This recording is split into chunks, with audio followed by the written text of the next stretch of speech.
El Mahamudra no es una meditación, no es la mente, no es la respiración, no es el cuerpo.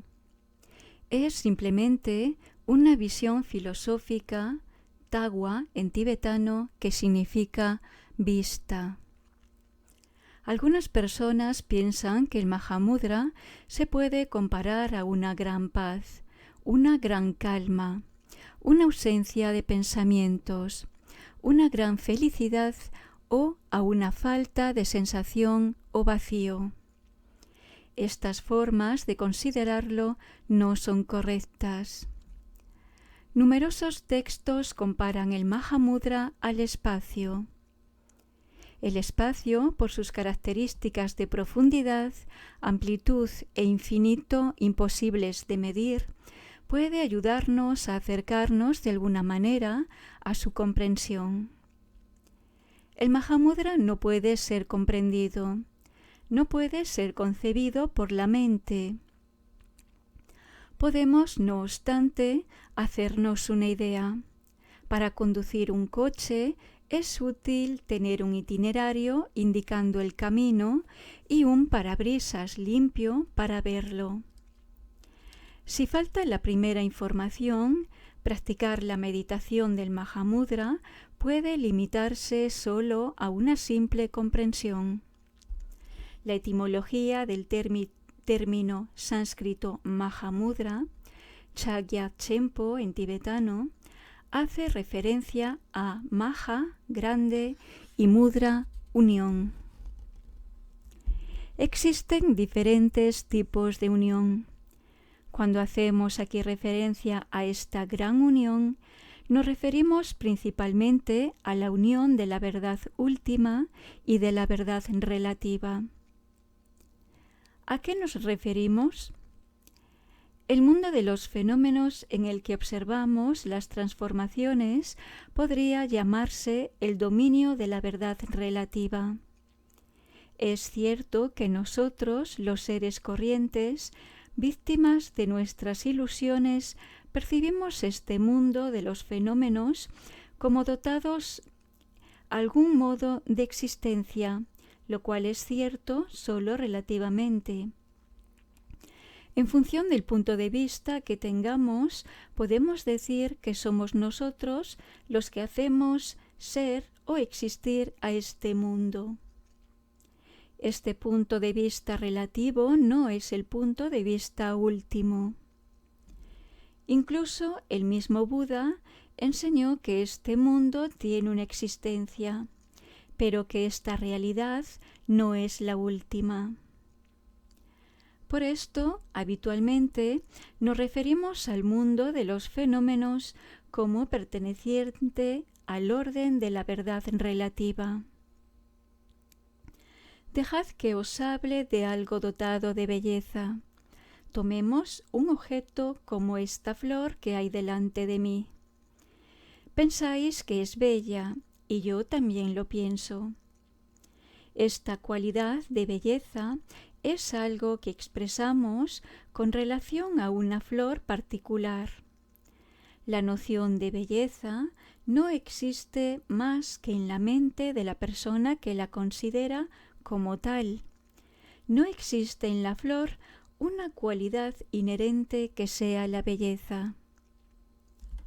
Un instante después, alguien puede pensar o decir que esta flor no es bonita y que no tiene nada de agradable. Esto prueba que la cualidad de belleza no existe, ya que no es permanente, y que la apreciación difiere según las personas. Incluso si fuéramos cientos o miles los que pensáramos que esta flor es bella, siempre se encontraría alguien que lo negara. Esta es una forma de comprender que la cualidad de la belleza no tiene existencia en sí misma. Ocurre lo mismo en otros ámbitos, como los puntos de vista filosóficos y los caminos espirituales, ya se trate de religiones diferentes o de vehículos distintos dentro del budismo. Se pueden mencionar diferentes caminos y cada uno de ellos posee, a su manera, una forma de verdad. Apoyándose sobre diferentes argumentos, cada religión puede afirmar: nuestro sistema es el mejor por esto o por lo otro. Pero siempre encontraremos a alguien que aporte una prueba en contra para rebatir el argumento. Este razonamiento sobre la ausencia de realidad nos enseña que lo que es verdad para nosotros en cierta situación no es verdad más que para ese momento particular. Para mí esta rosa es verdadera porque me gusta mucho como flor. Aprecio el perfume que desprende. Esta flor es adornada de belleza por mí y posiblemente por una cantidad de seres indefinida, mientras que para millares de otros la apreciación difiere totalmente.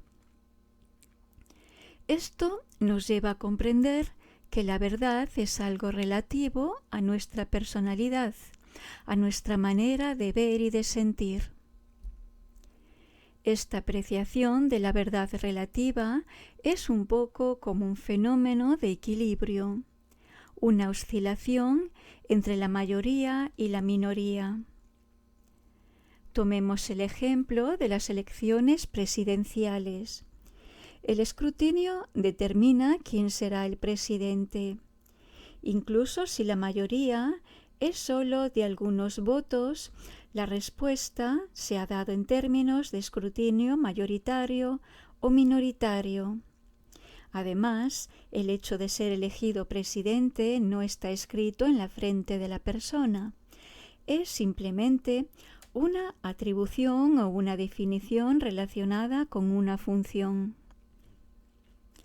Regresemos a nuestra flor.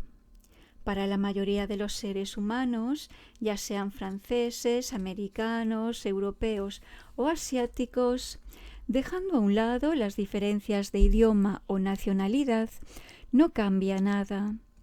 No hay ninguna duda en este asunto. Esto es, lo mires por donde lo mires, una flor. Pero existen otras innumerables formas de vida, como los insectos, las formas de existencia no humanas o los seres divinos que no dicen del ella esto es una flor, ya que desde su punto de vista se trata de otra cosa. Volvemos a encontrarnos entre la mayoría y la minoría. La verdad de esta rosa, para una mayoría de seres pensantes, está ligada a todo un desarrollo cultural. Es agradable de mirar, de ofrecer y así sucesivamente. Verdadera para la especie humana, no para otros. Si ampliamos este examen a todas las cosas que existen en el universo, llegaremos a la misma conclusión. Los objetos existen en función de las cualidades que nosotros les atribuimos, y la verdad que decimos, relativa, se resume en lo que percibe una categoría de individuos. Este tipo de examen al que nos hemos dedicado con un objeto visible como esta flor es aplicable a los dominios de los demás sentidos. Consideremos el caso del alcohol. Algunos encontrarán que el alcohol ofrece cualidades apreciables. Otros pensarán que hay que evitar beberlo porque eso produce efectos negativos e indeseables. Por tanto, en el alcohol no aparece una cualidad inherente al mismo. Cada cual tiene una manera de percibirlo. Esta investigación realizada respecto a las cosas materiales se apoya en las diferentes formas de percibir. Vamos a ver ahora el sentido del término unión. Bebo agua. Tengo una taza con agua caliente y bebo, porque pienso que el agua es beneficiosa para mí. me agrada y me produce bienestar. Como prueba de lo contrario, algunas personas pueden afirmar que el agua no tiene gusto y que el hecho de beber mucho puede provocar efectos indeseables en el organismo. Piensan así en función de sus argumentos, pero para mí no son válidos. Yo sé que el agua me beneficia y puedo beber hasta 6 o 7 litros por día. Las cosas son así porque yo las creo así. Es una verdad relativa que no es cierta para los demás, pero lo es para mí. Pero incluso esta verdad relativa tampoco es cierta para mí, ya que si me adhiriese firmemente a la creencia de que el agua está dotada de las cualidades que yo le atribuyo, creería, por consiguiente, en una verdad que es relativa para los demás. Y para mí ella es igualmente relativa desde otro punto de vista. Sé que el agua no es real de manera última. En último extremo, el agua no tiene existencia real como tal y desde siempre. La unión de los dos aspectos, a saber, que es cierto y sin embargo no es cierto, existente y no existente, está presente en todos los fenómenos y desde tiempo sin principio, desde que todo existe. El elemento agua posee así los dos aspectos que son la verdad relativa y la verdad última. Cuando se habla de gran unión, es decir, del Mahamudra, quiere decir que todos los fenómenos tienen en ellos las cualidades del Mahamudra en referencia a estas dos verdades. Con el matiz de que la flor como tal, el agua, los hombres, las mujeres, todas las cosas, no son, por tanto, el Mahamudra. Cada parcela de manifestación posee esta cualidad de gran unión en sí misma, sin decir que por esto se trata del Mahamudra. Cuando una persona bebe agua, no dice que está bebiendo Mahamudra. ¿Por qué? Porque estamos atados por todas estas apariencias que son nuestras percepciones ilusorias, y hasta que no tengamos la realización efectiva de la gran unión, los seres o las cosas no pueden aparecernos como participantes de esta gran unión. Si pudiéramos experimentarlo directamente, el sabor del Mahamudra sería algo extremadamente agradable, tanto como el beber agua. Cuando en presencia de esta gran unión se actualiza la realización de la no dualidad de los fenómenos, todo se vuelve grandioso y extraordinario. Todo es perfecto, excelente. De esta realización fluyen una compasión y un amor ilimitados. Todo se vuelve así con la realización del Mahamudra. La misma verdad relativa participa en esta gran unión. Solo se puede comprender esto o experimentarlo si se tiene la realización del Mahamudra.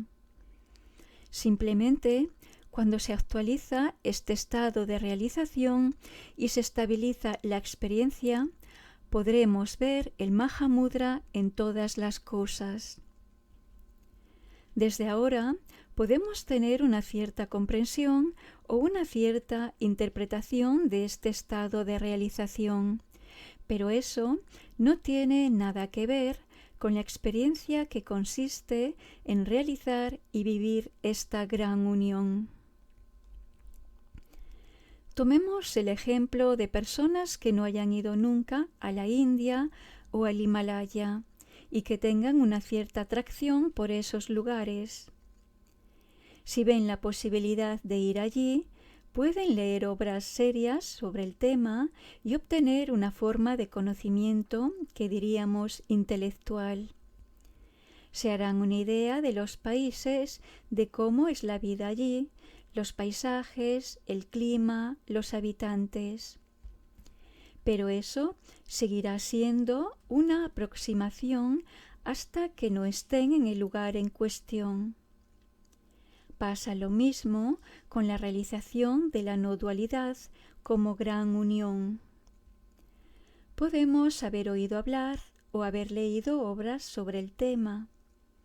A raíz de la escucha o de la lectura habrá nacido en nosotros una forma de comprensión, pero esta comprensión es solamente intelectual. ¿Qué puede hacer un practicante de Dharma? Intenta aplicar métodos para comprender lo que pasa en tal o cual situación. Refiriéndose al agua, por ejemplo, desde un punto de vista ordinario y confuso, simplemente se bebe el agua. Sin esta búsqueda de la naturaleza verdadera del agua o acerca de la no dualidad de su potencial, lo mismo sucedería respecto a las flores o cualquier otra cosa. El punto de vista mundano y habitual no otorga una importancia particular a todas estas cosas. Es un poco diferente en la investigación científica, pero ese es otro contexto. En presencia de agua o flores, un practicante experimenta en el sentido de llevar a cabo un examen para ver efectivamente cuál es la cualidad del agua, cuál es este potencial de gran unión del agua o de todo lo que se manifiesta. Ahora nos iniciamos en la práctica de la meditación. Para empezar, es importante que nuestras energías físicas, verbales y mentales se encuentren convenientemente equilibradas. Si en lo que concierne a nuestro cuerpo, nuestra palabra o nuestra mente presentan un cierto desequilibrio, no estaremos preparados para consagrarnos efectivamente a esta práctica. Cuando un coche no está en buen estado, corremos ciertos riesgos. Lo mismo sucede con nuestro cuerpo, palabra y mente. Si no están en buenas condiciones, no seremos capaces de practicar debido a que la confusión amenaza con manifestarse. Para el que comienza la práctica, es importante que los aspectos del cuerpo, la palabra y la mente estén en armonía o en una posición favorable. Es decir, tomar una postura correcta, dejar la palabra en una actitud justa y colocar la mente en un estado conveniente. Estos métodos fueron enseñados por el Buda y es tradicional considerarlos como importantes para la práctica de la meditación. Desde un punto de vista relativo, eso es correcto. Podríamos preguntarnos por qué es necesario recurrir a algo relativo cuando lo que buscamos es la realidad última. Se da el ejemplo de un anciano que necesita un bastón para levantarse y andar. El anciano representa la verdad última y su bastón la verdad relativa. Se apoya sobre él para avanzar, de la misma forma que la verdad última se apoya siempre sobre la verdad relativa. La meditación, la recitación de mantras, las plegarias, las posternaciones, los rituales, la música, las ofrendas, todas estas prácticas son reales desde un punto de vista inmediato y son el soporte que nos permitirá elevarnos a esta realidad última de los fenómenos manifestados. A partir del instante en que actualizamos el despertar y tenemos esta realización del Mahamudra, ya no es necesario nada más. ni volver a un soporte de práctica, ni cualquier otra cosa. Todo viene por sí mismo, de forma natural y espontánea. Todo se vuelve grandioso. La compasión y el amor surgen de forma natural. Pero como no hemos alcanzado este grado de realización, debemos seguir un cierto número de prácticas a lo largo de todo el camino. También es importante saber qué hay que adoptar y qué hay que evitar para desarrollar cierta disciplina que nos servirá de punto de referencia para caminar. Pero el que ha actualizado el despertar ya no tiene necesidad de eso. Para él, nada es bueno o malo en sí mismo. Todo tiene la misma naturaleza. Los métodos se adoptan en función de los niveles y de las aptitudes de cada uno. Hay métodos para los que tienen un estilo yógico y otros para los que tienen una fuerte aspiración ética. Existen también actitudes realmente sorprendentes, no convencionales, como beber alcohol. Podemos encontrarnos con todo tipo de comportamientos y no podemos permitirnos juzgar a los demás diciéndoles: estás haciendo esto y no es conveniente, eso no se hace, sería mejor que hicieras esto o lo otro. Desconocemos su grado de desarrollo y realización espiritual. No estamos capacitados para juzgar a otros. Cada uno adopta el método que le conviene. No hay que juzgar a nadie más que a uno mismo, porque nosotros somos los que mejor nos conocemos. Nadie nos conoce mejor que nosotros mismos y sobre todo nos concierne a nosotros saber exactamente qué nos conviene. Si pensamos que estamos en un nivel de principiante, practiquemos conforme a esos métodos. Si pensamos que vamos un poco más adelantados en el camino, pongamos en práctica los métodos apropiados. Y cuando alcancemos ciertos estados de realización espiritual, practiquemos conforme a lo que fluye de estos estados. Cada uno, en función de sus propias experiencias, puede saber dónde está y qué es lo que tiene que poner en práctica. Pero permanezcamos atentos a esta dinámica de análisis que emprendemos sobre nosotros mismos. No hay que engañarse a uno mismo obstinándose en desarrollar ciertas ideas, como por ejemplo pensar que es urgente recorrer este camino. No entremos en competición con nosotros mismos y moderemos nuestros pasos. Recordemos que es posible, en función de nuestras propias experiencias, encontrar diferentes maestros espirituales, abordar estas cuestiones con ellos, aclarar las situaciones, sabiendo en todo momento que principalmente somos nosotros mismos los que estamos en situación de saber dónde nos encontramos. Uno de mis gurús, un gran maestro, recomendaba no pensar demasiado en el Mahamudra, porque toda imaginación era un riesgo de recubrirlo con un velo artificial. También decía que no se hablara demasiado sobre ello, porque toda expresión enmascararía su profundidad. Enseñar sobre el Mahamudra no quiere decir nada, porque no hay nada que enseñar. Cuando se me pide dar una enseñanza sobre este tema, lo único que puedo hacer es dar una especie de introducción al Mahamudra. Esta consiste, en realidad, en mostrar el camino que permite comprender la naturaleza de los fenómenos, lo que, una vez realizado, corresponde al estado último del Mahamudra.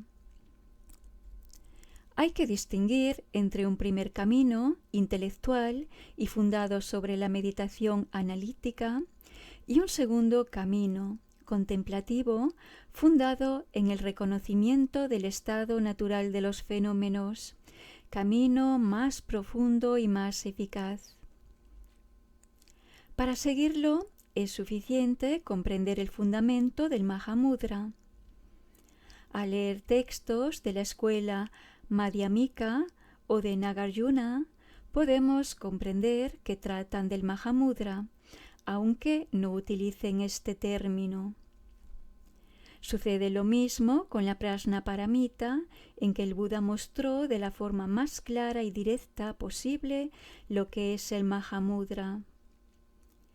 Cuando, en esta enseñanza esencial, el Buda afirma que no existen los ojos, la nariz, ni las orejas, ni la lengua, ni órgano del tacto, significa que en el estado natural o fundamental no existe nada.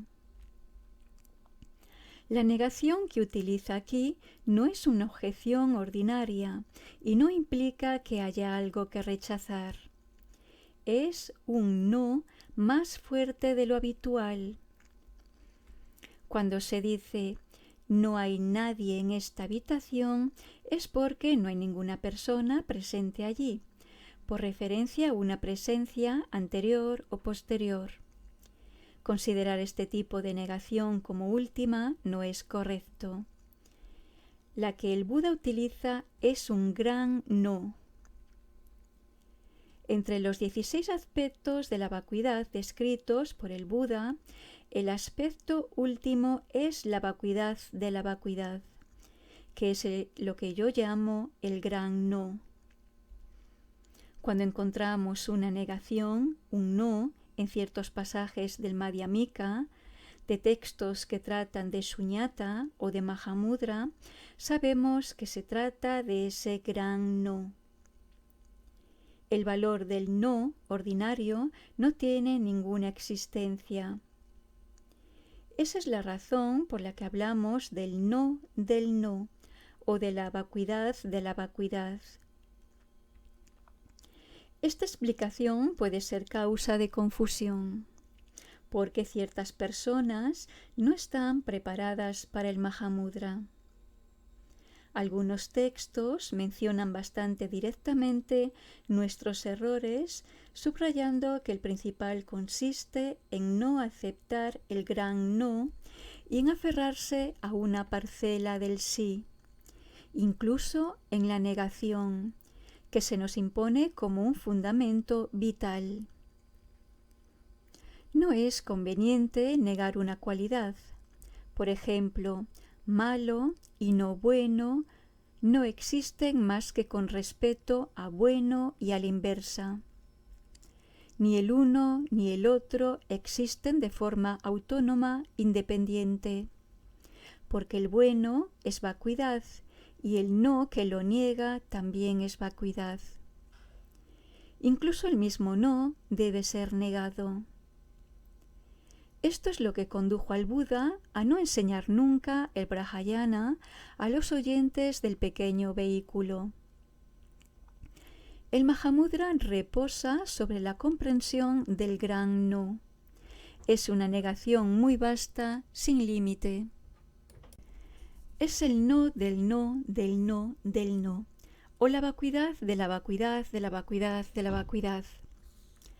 En tiempos remotos vivía un yogi que era sastre. Cuando cortaba y ajustaba las telas, comparando las medidas, comprendió que grande y pequeño son relativos. Burlándose de la realidad, comprendió la relatividad y obtuvo la realización. Para comprender el gran no, es suficiente comprender el principio de la relatividad. Si una mañana nos sentimos felices, eso no implica que este sentimiento durará todo el día. Comparando la felicidad a otro estado, nos damos cuenta que no existe nada por sí mismo, pero que existe en función de una o más tendencias mentales. Estos diferentes estados, así como los cambios que sufren, son por tanto relativos. Las emociones son relativas, las cosas materiales también. El ejemplo tradicional para ilustrarlo es el de la mesa. Con argumentos que lo apoyan, está demostrado que el agregado mesa no existe y que la no existencia de la mesa como concepto tampoco existe. No vayamos a creer que la gran vacuidad es un método para alcanzar el despertar. El despertar mismo es esta gran vacuidad. Realizarla es perfecto, no reconocerla es ignorancia y sufrimiento. Un día, Sakya Pandita se burlaba de la realización de Milarepa, preguntando cómo podía estar realizado ese yogi cuando no tenía las 32 marcas físicas del Buda. Era porque el despertar es el resultado de una transformación espiritual. Preguntas y respuestas. ¿Podría precisar su santidad qué entiende por cuando se busca y no se encuentra es una indicación del Mahamudra? Sí, cuando se busca sin encontrar es una indicación del Mahamudra, porque buscar y no encontrar nada se refiere a lo que en la enseñanza acerca del Mahamudra llamamos la gran unión, es decir, la unión de la existencia y la no existencia. Es cierto que la mente existe un poco como si fuera el narrador, pero al mismo tiempo, si se la busca, no se la encuentra. Es la misma indicación del Mahamudra, es decir, a la vez, este aspecto de existencia revelado por el que narra y el aspecto de no existencia, ya que no existe nada sobre lo que podamos poner el dedo y decir esto es la mente. Es una indicación, tal vez pueda usted encontrar algo, pero hasta el momento no se ha encontrado nada. ¿Cómo podemos saber si estamos en un nivel relativo o último? Es evidente que no es muy fácil. A menudo eso nos da problemas. Para saberlo, hay que practicar con los medios hábiles. Numerosos practicantes creen estar en eso que ellos llaman la verdad última, pero en realidad están completamente fuera. Se autoengañan y a partir de ahí no comprenden nada más. E incluso llegan a insinuar que no necesitan practicar nada de nada. Llegan a abandonar su vida profesional o su familia. Y para terminar, al no tener más dinero, acaban por cometer actos deshonestos para subsistir. Es mejor situarse en el plano relativo, como la mayoría de nosotros. ¿Cuándo se realiza la gran unión? ¿Se nota algo a nivel del cuerpo? Siempre deseamos sensaciones físicas. En meditación se experimentan todo tipo de sensaciones en función de las meditaciones practicadas, como Chiné, calma mental, o Lactón, visión penetrante. Las sensaciones son fenómenos temporales. Realizar la gran unión no implica ninguna sensación en particular. La gran unión es sinónimo de gran paz, de gran amor, de gran compasión. El Mahamudra es un estado de ligereza del cuerpo o la impresión de no estar ahí. Ni lo uno ni lo otro. La sensación que describe usted puede manifestarse al comienzo. El Mahamudra no es una cuestión de sentirse ligero, de no sentir el cuerpo ni nada por el estilo. Todo eso es muy infantil y el Mahamudra está más allá de esos fenómenos. Si el Mahamudra se pareciera a lo que describe usted, no me gustaría realizarlo. Si todo es vacuidad, ¿no es la compasión misma vacuidad? Es un error considerar la vacuidad como un vacío ordinario, como por ejemplo en una habitación o una taza vacía. Hay que ir más allá de esa nada primera para llegar a la nada de nada. Hay que decir que en el ámbito relativo la compasión existe, pero decir que a un nivel último no existe no es correcto. Tal vez sea correcto en relación con su nivel de comprensión personal actual, pero ciertamente no desde un punto de vista general ni de las enseñanzas. ¿La compasión no es como una especie de mancha de la vacuidad? No, al contrario, la compasión es una gran ayuda para la vacuidad que la necesita para funcionar. Ya que el fundamento del Mahamudra no está separado de nosotros, ¿por qué no estamos realizados? Porque estamos en la ignorancia. Nuestra agitación mental, a causa de los pensamientos, no solo nos impide reconocer la naturaleza de la mente, sino que además damos muestra de ignorancia en la mayoría de las situaciones, en casi todos los casos, de hecho. ¿El estado del Mahamudra es continuo o intermitente? Como no estamos en el Mahamudra, no lo podemos saber. Probablemente no tenga que ver con la intermitencia, ya que es un simple reconocimiento, una simple realización, adquirida para siempre. ¿Realizar el Mahamudra es similar a la obtención de los siddhis? Sí, es lo mismo. Ya que no se puede hablar del Mahamudra, pues está más allá de las palabras, ¿se puede tener una transmisión directa por un maestro? Es totalmente posible, es una gran bendición. Hay dos tipos de bendiciones, una bendición menor y una gran bendición. La gran bendición es recibir la transmisión directa del Mahamudra o del Dzogchen, la gran perfección, pero es muy raro. Hablar de transmisión directa es un poco como si yo tomo esta botella y te la doy.